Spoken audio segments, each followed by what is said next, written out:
Then मैंने जब join किया था, मेरी मदर रिजर्व बैंक में काम करती थी, फादर प्राइवेट जॉब करते हैं। एंड मेरी मदर हमेशा जब मैंने बिजनेस स्टार्ट किया ये, तो मम्मी बोलती थी कि आप चार्टर्ड अकाउंटेंट हो, ये एमवे बिजनेस क्यों स्टार्ट कर रहे हो। तब हम बहुत छोटे लेवल पे थे। तो एक चीज मैंने ये देखी है कि जब हम उस एज पे पहुंच रहे हैं, 20, 22, 23, 25, हमें अपने डिसीजंस लेने पड़ते हैं अब। क्योंकि हम हमेशा ये आप जितने भी यंग लोग हैं, मैं आपसे बात कर रहा हूं कि आप डिसोबे मत करो अपने पेरेंट्स को। आप ये कि नहीं कि आप पेरेंट्स ने कुछ बोला तो आप उसका उल्टा करो, लेकिन आपको कभी ना कभी लाइफ में डिसीजन लेना पड़ेगा कि जो आपका फ्यूचर है, आपके पेरेंट्स सिर्फ नहीं डिसाइड कर सकते। बिकॉज इस बिजनेस में आने के बाद मैंने एक चीज सीखी है, उसको हम कहते हैं मेंटरशिप। मेंटरशिप जो होती है, जो हमें चाहिए होती है, वो हमारे पेरेंट्स हमेशा नहीं दे पाते हैं।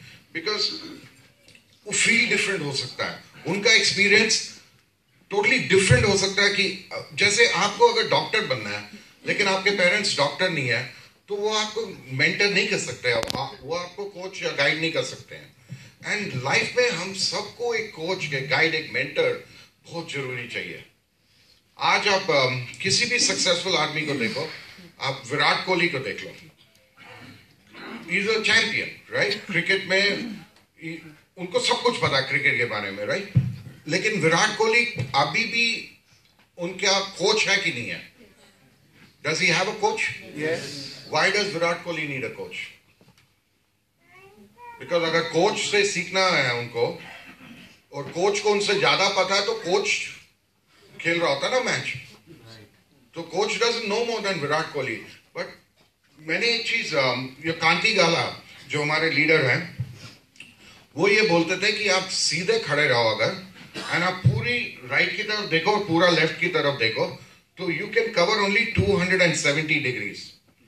जो पीछे 90 डिग्रीज है, उसको हम ब्लाइंड स्पॉट बोलते हैं।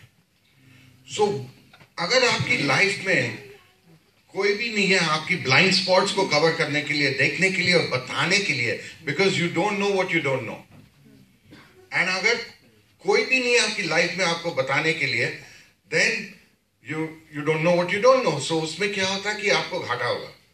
सो उसके लिए मेंटर चाहिए होता है। सो विराट कोहली का coach is not to teach him to play cricket, is to teach him how to be successful in many areas, जो ब्लाइंड स्पॉट्स होते हैं।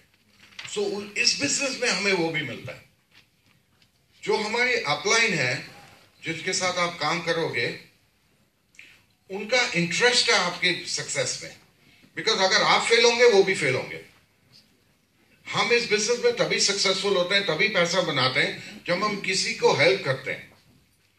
एंड कई लोग नहीं समझ पाते हैं बात को कि बिकॉज जो जॉब में होता है, जो हम नौकरी करते हैं, जॉब में ऐसा नहीं होता है।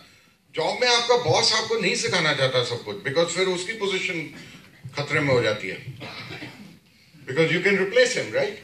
सो बट इस बिजनेस में क्या है कि जितने भी आपके ग्रुप में लोग आते हैं, या आप किसी के ग्रुप में आप ज्वाइन कर रहे हैं, तो उनको इंटरेस्ट है आपको सिल्वर और प्लैटिनम और हायर लेवल पे ले जाने के लिए।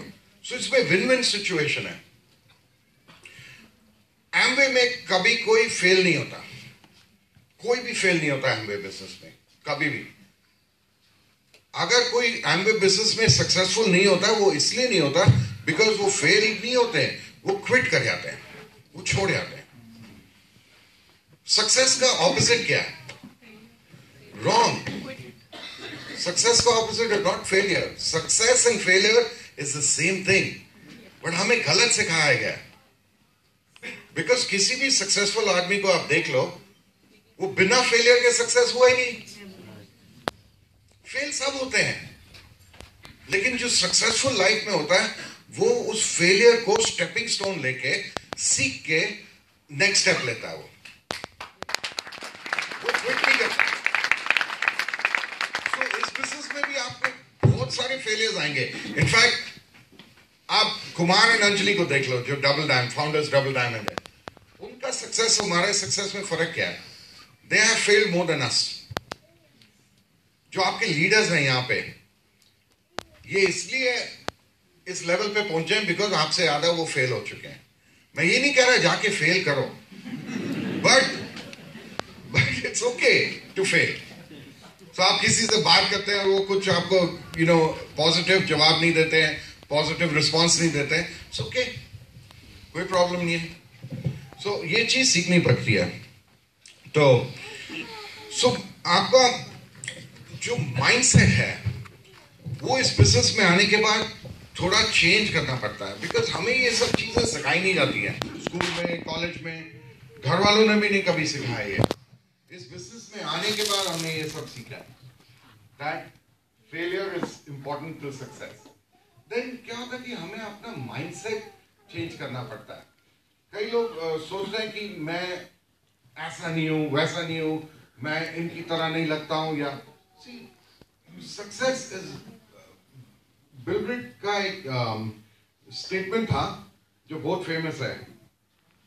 उसके ऊपर उनकी वो टेप भी बनी थी, सीडी. आपने पता नहीं सुना कि नहीं.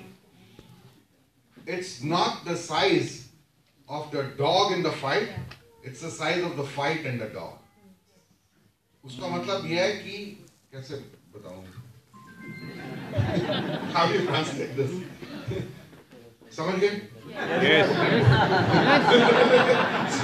so उसका मतलब यह है कि कोई भी ऑर्डिनरी आदमी सक्सेसफुल हो सकता है. आप स्टेज पे देखो कई लोग जो आते हैं नए सिल्वर, नए प्लैटिनम, उससे क्या होता है, आपको इंस्पिरेशन मिलना चाहिए. मैं और सोने का जब मीटिंग में जाते थे, कई लोगों को देखते स्टेज पे, देख के मतलब एक्साइटमेंट थी उनके लिए, जॉय था, हैप्पीनेस थी, पर अंदर से मुझे लगता था ये आदमी कर सकता तो मैं यहाँ बैठा हुआ क्या कर रहा हूँ? मैं ताली मारने के लिए आया हूँ यहाँ पे, और मेरी वाइफ मेरे को तभी वो थोड़ा वो पेट ऐसा हो गया.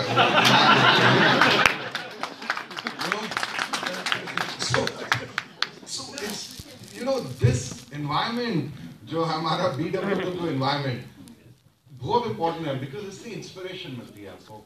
हमको जब वो लोगों का सक्सेस देखते हैं, हमें लगता है हम भी कर सकते हैं. ये फीलिंग आनी चाहिए आपको. So that's very important.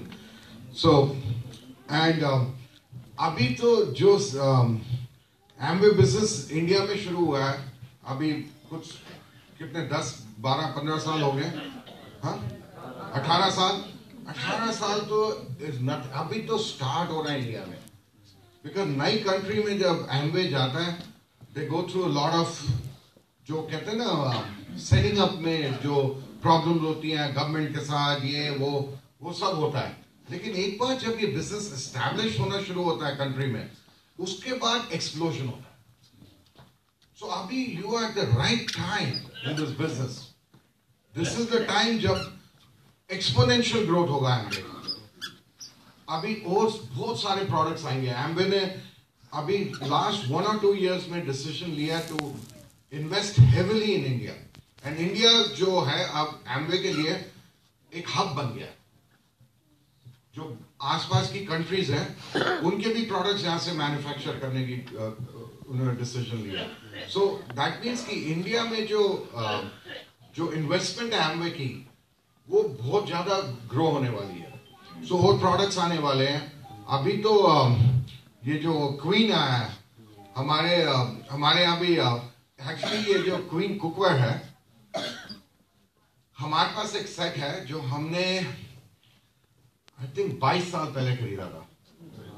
अभी तक वही यूज कर रहे हैं. नया लगता है उसको, कुछ नहीं हुआ उसको.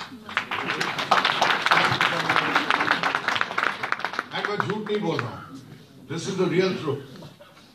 22 साल से वो कुकर यूज कर रहे हैं. आप अगर लेडीज, अगर आप सोचे कि एमवे क्वीन जो है महंगा है, ये इतना, ये एक बार खरीदना आपको लाइफ में, दोबारा खरीदना ही नहीं है कुकर.